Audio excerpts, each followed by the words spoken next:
Rhyme ভাই, হেনা কোথায়? বাপ্পা, তুই অনেক দেরি করে ফেলেছিস। কেন? তো আমার সাথে অনেক বিয়ে হয়েছে। না, আমি বিশ্বাস করি না।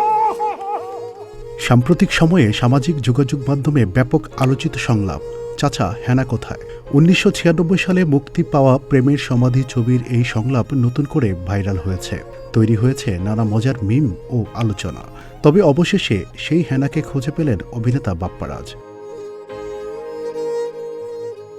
ঘটনাটি ঘটেছে টাঙ্গাইলে অভিনেতা নাইমের নিজ বাড়ি সাহেব বাড়িতে আয়োজিত এক আড্ডায়। সেখানে উপস্থিত ছিলেন বাপ্পারাজ, শাবনাজ, অমর সানি, সঙ্গীত পরিচালক ইমন সাহা, সঙ্গীত শিল্পী দিটি আনোয়ার, ফ্যাশন ডিজাইনার বিপ্লব সাহা সহ সাংস্কৃতিক অঙ্গনের অনেক পরিচিত মুখ। অনুষ্ঠানে পুরনো বন্ধুদের পেয়ে বাপ্পারাজ আবেগপ্রবণ হয়ে পড়েন, কিন্তু সবচেয়ে বড় চমক ছিল শাবনাজকে দেখে।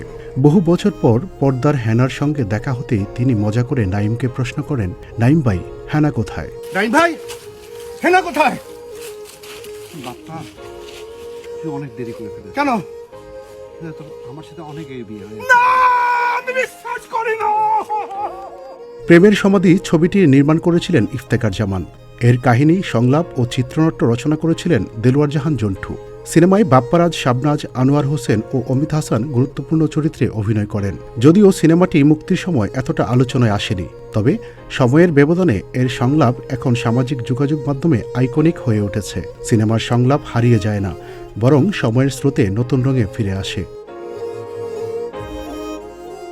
এস এম শামীম, প্রতিদিনের বাংলাদেশ।